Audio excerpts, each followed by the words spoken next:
හරි එහෙනම් අපි පටන් ගමු සෑන්ඩ්විච් ක්‍රමය ගැන. හරි. අපි මේ වගේ XY කණ්ඩායම් කරයක් ඇඳගමු. අපි හිතමු අපිට මේ වගේ දත්ත දෙකක් දීලා තියෙනවා කියලා. fx කුඩායි හෝ සමාන dx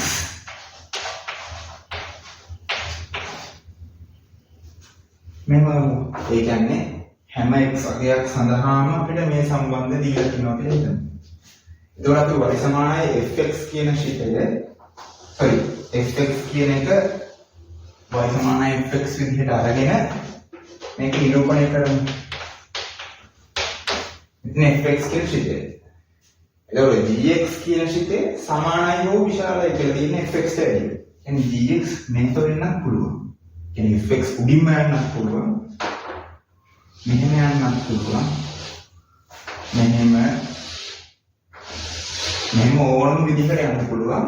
හැබැයි hx වෙනකම්. අපි හිතමු hx කියන කෙනා තියෙන්නේ මේ හරිය කියලා. එතකොට gx ට මෙයා වෙන්නත් පුළුවන්. මෙයා මෙහෙම ගිහලා hx උඩින් යන්නත් පුළුවන්.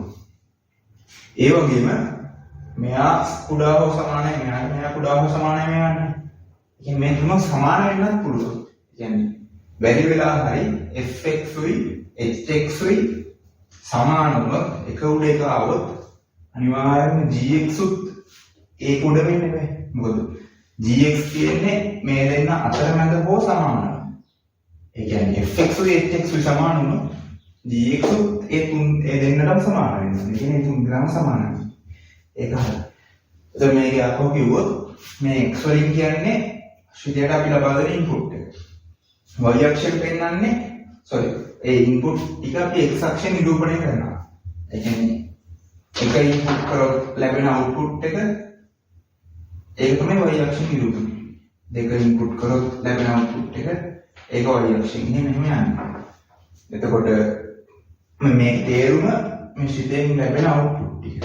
හැම x අගයක් සඳහාම ශ්‍රිතයෙන් ලැබෙන අවුට්පුට් ටික මෙන්න මේ අසමානතාවය පිළිපදිනවා කියන එක තමයි අදහස. ඒතර හරි.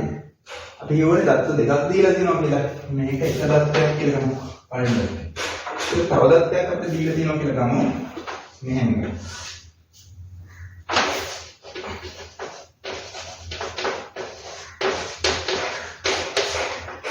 x a ට ළඟා වෙද්දී fx ළඟා වෙන අගය. මේක තේරුම මේකනේ. x a ට ළඟා වෙද්දී fx ළඟා වෙන අගය L කියලායි. ඒ කියන්නේ මේකම දත්තේ. ඒ දත්තේ පළවෙනි කොටස මේක. ඒ දත්තේ දෙවෙනි කොටස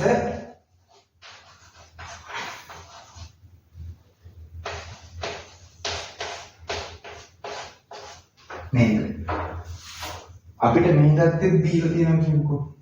ඒ කියන්නේ යම්කිසි a කියලා අගයක්. දැන් අපි පළවෙනි දත්තේ ඇසුරෙන් තමයි මේ කොට හඳගත්තේ. මේක x වෙන්න පුළුවන්. මෙතනින් ඕනම එකක් dx වෙන්න පුළුවන්. ඒක දෙවෙනි දත්තෙන් කියනවා x ට ළඟා වෙද්දී fx ළඟා වෙන අගය L කියලා.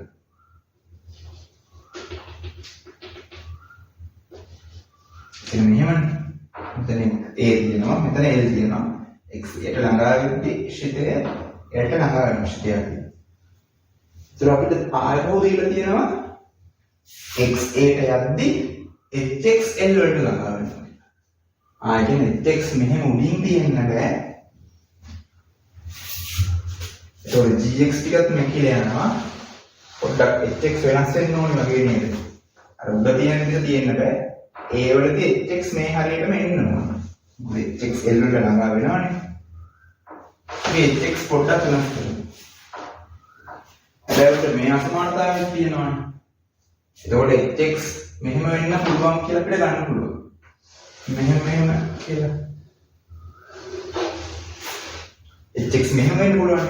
හැබැයි මෙතන සමාන ලකුණක් තියෙන හින්දා hx මේ උඩින්ම යන්නත් පුළුවන්. ඒතර කිසිම අවුලක් නැහැ. එතකොට මේ දෙක ශිත දෙකම එකක් වෙනවා. මේ දෙක සමාන වුනහම එතකොට කොහොම ගත්තත් දෙකේම ලිමිට් එක එන්නේ. ඒක හරියි. හැබැයි තියෙන්න පුළුවන් සම්භාවිතාව ගොඩක් තියෙනවානේ. hx මෙහෙම වෙන්නත් පුළුවන්. hx මෙහෙම වෙන්නත් පුළුවන්. හැබැයි කොහොම ගත්තොත් මෙහෙම මේ හරියේදී අවමයක් වගේ තියෙන්න ඕනේ. අවමයක් කියන දේ නිකන් L වලට ළඟා වීමක් තියෙනවා. ඒක හරියට. එතකොට gx ඔය දෙකේ අතරමැද හෝ ඒ ශිත දෙකම සමානයි. හරි නැත්නම් මේකට සමානයි මේකට සමානයි. ඒ කියන්නේ gx කියන එක මෙහෙම වෙන්න පුළුවන්. gx අතරමැදින් තිබ්බොත් මෙහෙම වෙනවා. gx hx ට සමාන වෙන්නත් පුළුවන්. gx මේක උඩින් තියෙන්නත් පුළුවන්. gx fx උඩින් තියෙන්නත් පුළුවන්. බැරි වෙලා හරි fx hx ට සමාන වුණොත් gx එතකොට fx hx සමාන වුණොත් කියන්නේ hx මෙහෙම ඇදෙන්නේ විතරක් නෑ fx උඩින්ම ඇදෙන්නේ නෑ. ඒතර dx උත් අනිවාර්යයෙන්ම මේක උඩින්ම යන්නේ. ඒතර කිසි ප්‍රශ්නයක් නෑ ශීත තුනම සමානයි. හැබැයි අපිට කාරණා ඕනේ ශීත තුනම සමාන වෙන අවස්ථා ගැන විතරක් නෙමෙයිනේ. මෙතන අපිට සම්භාවිතා ගොඩක් තියෙනවානේ වෙන්න පුළුවන්. ඒතකොට වෙන්න පුළුවන් සම්භාවිතා වලින් මම අද දෙන මේ සාධාරණ ආකාරය. අර විශේෂ අවස්ථානේ. මෙන්න දෙන සාධාරණ අවස්ථාව. ඒත් අපිට මේක y සමානයි hx විදිහට ගන්න පුළුවන්.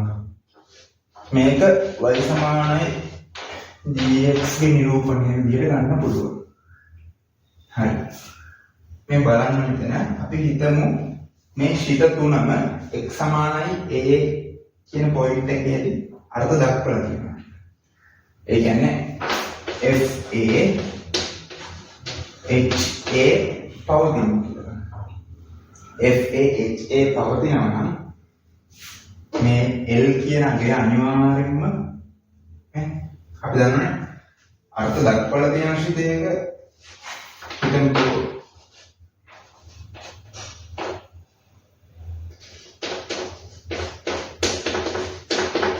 මේක ඒ කියන්නේ fx කියන ශිතේ x සමානයි එකේදී අර්ථ දක්වලා තියෙනවා නම් x එකට යද්දී fx කියන ශිතේ ළඟා වෙන අගය f1නේ අර්ථ දක්වලා තියෙනවා නම් මේක ආදේශ කරනවා නම් සමානයි.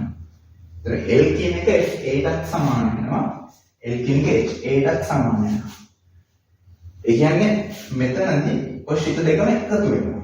එන්නේ මෙතනදී x a කියන පොයින්ට් එකේදී මම කියන්නේ x a එහිදී අර්ථ x සමාන එහිදී අර්ථ දක්වලා තියෙනවා. එහෙම තියනවා නම් මේ දෙක එක උඩේකට එනවා. ඔය ශිත දෙක එක උඩේකට එනවා කියන්නේ අනිවාර්යයෙන්ම gx එතනට වෙනවා කියන එක නේද? ඉතින් gx ට වෙන්න පුළුවන් සම්භාවිතා මේකනේ. ඒක වෙන්න පුළුවන් දේවල් මේකනේ. එක්ක මේකට සමාන වෙනවා, එක්ක මේකට සමාන වෙනවා. මේ දෙක අතර තියෙනවා. මේ දෙකම x සමානයි ඒ වෙලාවේ මේ දෙකම fx එකයි hx එකයි එක සමාන වෙනවා. එක උඩේකට එනවා නම් අනිවාර්යෙන් මෙයාටත් දැන් එක උඩේකට එන කෙනෙක්ගේ ඉරසක් තියෙනවානේ. දැන් fx උයි hx උයි fx උයි එක උඩට එක ආවා කියන්නේ මේ දෙක අතර ඉරසක් තියෙන බෑනේ. හොඳට තද වෙලා නේ කියන්නේ. තද වෙලා කියන්නේ එක උඩේකටත් ඇති. ඒක අනිවාර්යෙන්ම gx යන්න වෙන්නේ ඒ මතින්මයි නේද? ඒ කියන්නේ අනිවාර්යෙන්ම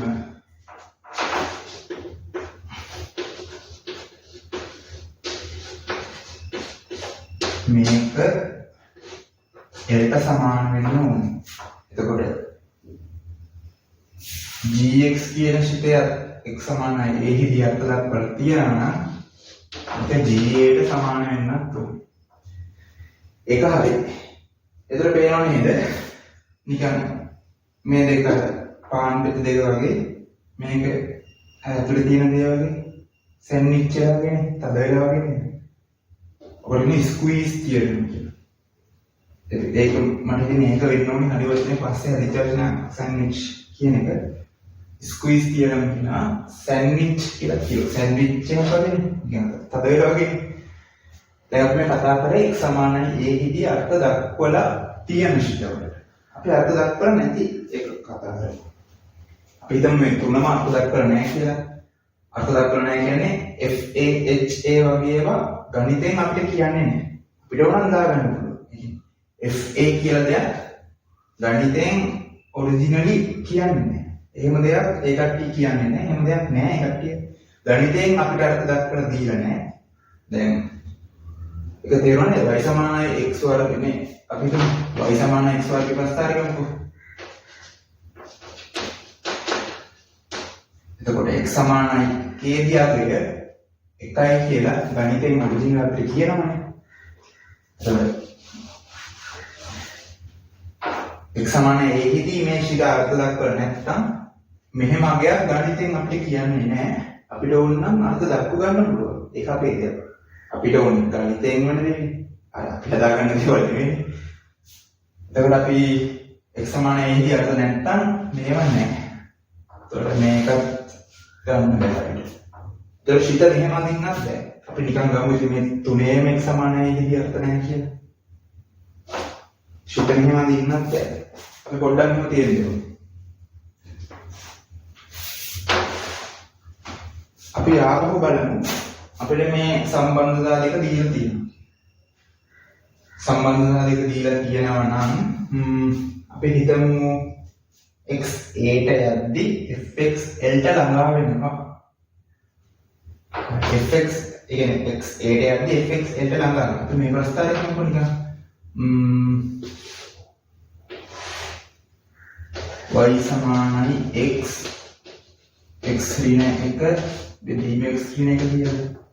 මේ ප්‍රස්තාරය අපි යන්නෝ x සමානයි 1 දී හිලසක් තියෙනවානේ. ඒ කියන්නේ x සමානයි 1 දී බිංදු බෙදීම බිංදුවක් එනවා. ඒ කියන්නේ ගණිතයෙන් එතන අර්ථ දක්වලා දීලා නැහැ. හැබැයි x එකට ළඟා වෙද්දී මෙයා ළඟා වෙන්නේ එකට නේද? x එකට ළඟා වෙද්දී මෙයා එකට ළඟා වෙනවා. ඒක හරියි. හැබැයි x සමානයි 1 දී මෙයාට තේරුමක් නැහැ. x සමානයි කියන්නේ x එකට යන්න මෙයා ළඟා වෙන්නේ එකට. ඒ කියන්නේ මෙයාට ගන්න පුළුවන් ඇති 0.999 ගන්න. 0.9 අනන්ත ගන්නක් මෙයාට ගන්න පුළුවන්. හැබැයි මෙයා ළඟා වෙන්නේ එකට නේ. මෙයාට ගන්න පුළුවන් මේක එකට ළඟා වෙන්න. අර ලිමිට් කතාව තමයි. ඒ කියන්නේ x සමානයි 1 දී මෙහි යකඩ බවුන්ඩරි එක ගහලා තියෙනවා. sorry y සමානයි x එකට ළඟා වෙද්දී මෙයා ගිහිල්ලා ළඟා වෙනවා මේ යකඩ බවුන්ඩරි ළඟ. හැබැයි යකඩ බවුන්ඩරි තියෙන තැන උඩට එන්නේ නැහැ. x එකට ළඟා වෙද්දී කවදාවත් මෙයාට මේ යකඩ බවුන්ඩරි උඩට එන්න බෑ. මෙයාට පුළුවන් ඒ විතර ළඟා වෙන්න. එහෙනම් මෙතනින් අදහස් වෙන්නේ x සමානයි 1 දී මෙයාගේ හැසිරීම නෙමෙයිනේ.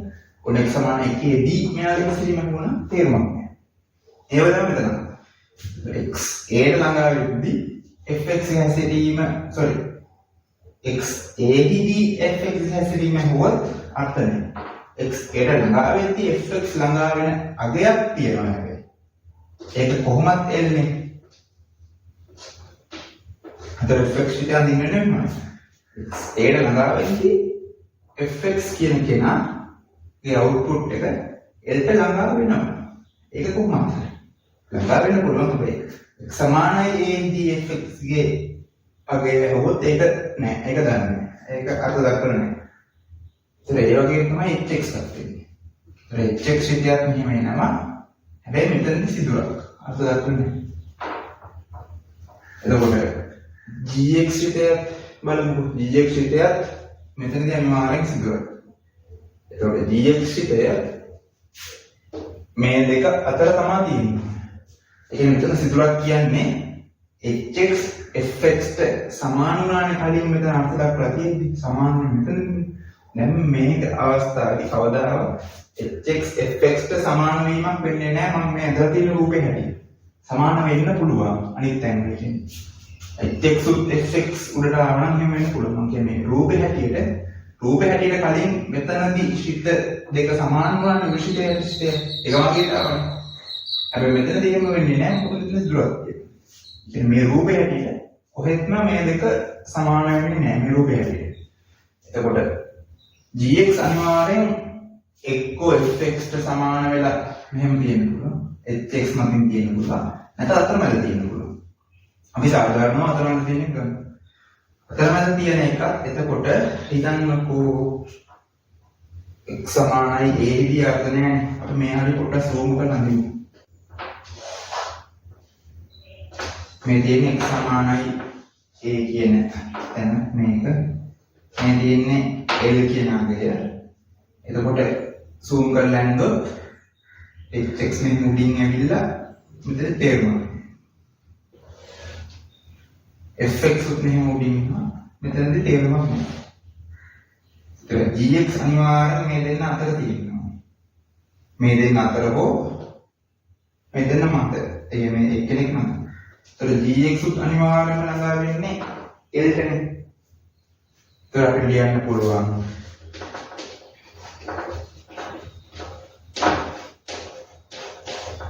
සමානයි L කියලා. එහෙනම් මෙතන අර්ථ දක්වලා තිබ්බත් එකයි නැත්නම් එකයි. සීමාවල සරලම අදහස මේකයි.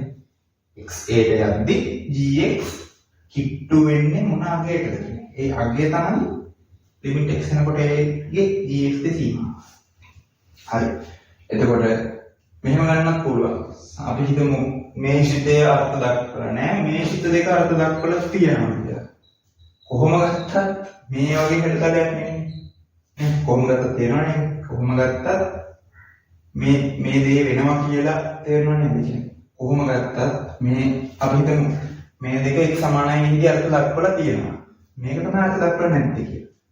ඒ මොකක් ගත්තත් අනිවාර්යෙන්ම මේ කන්ඩිෂන් එකයි මේ කන්ඩිෂන් සෙට් එකයි සපුරාලනවා නම් අනිවාර්යෙන්ම මැද තියෙන එකේ එක්සැක්ට් නකොට ඒක ලිමිට් එකක් මේක වෙනවා. ඒක සෑන්ඩ්විච් ප්‍රමේය කියන්නේ මේ කන්ඩිෂන් එකයි හරිනම් අනිවාර්යෙන් මේ කන්ඩිෂන් එක හරි කියලා. මැද ශිතේ ලිමිට් එකක් මේක කියන්නේ. ඒතර පළවෙනියට අනුකරණයෙන් වර්ගඵලයේ ලැබෙන සාධනයේදී පාවිච්චි කරේ ඔය ක්‍රමය.